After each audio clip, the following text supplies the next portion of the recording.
Hello everyone, আসসালামু আলাইকুম। আশা করি সকলে ভালো আছেন। আবারও নতুন একটা টপিক নিয়ে আপনাদের সাথে হাজির হলাম।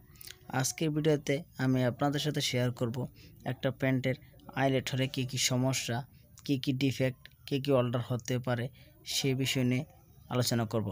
আমি আজকের ভিডিওতে চিত্রসহ প্রত্যেকটা ডিফেক্ট আপনার সাথে শেয়ার করব।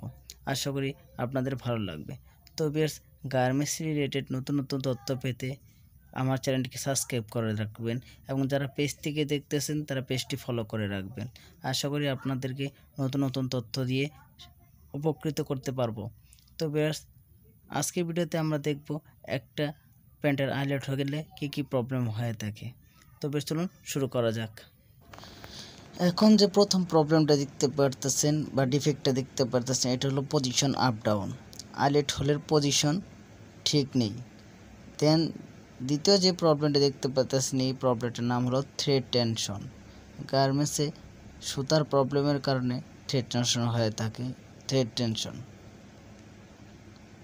দেন তারপর যে প্রবলেম দেখতে পাচ্ছেন, স্কিপ স্টিচ। আইলেট হোলের জন্য খুবই গুরুত্বপূর্ণ একটা ডিফেক্ট। এই ডিফেক্ট যখন হয় তখন অ্যাভেলেবেল হয়ে থাকে, কারণ এটা একটা ছোটো প্রসেস, এটা ভালোভাবে চেক হয় না বা অনেকে এটার দিকে ফোকাস দেয় না। তো যখন স্কিপ পড়ে তখন অনেক বেশি স্কিপ পড়ে এবং স্কিপ পড়ার কারণে আপনার বডিটা রিজেক্ট হয়ে যায়।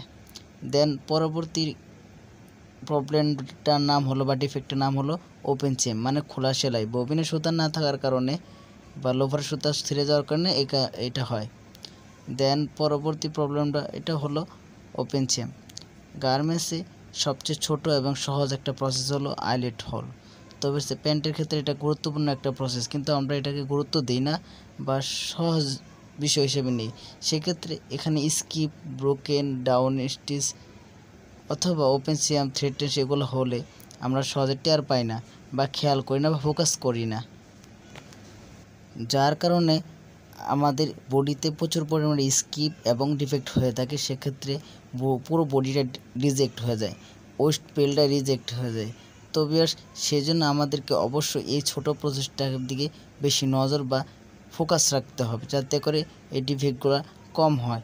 তো ভিউয়ার্স, আজকের ভিডিও এ পর্যন্তই।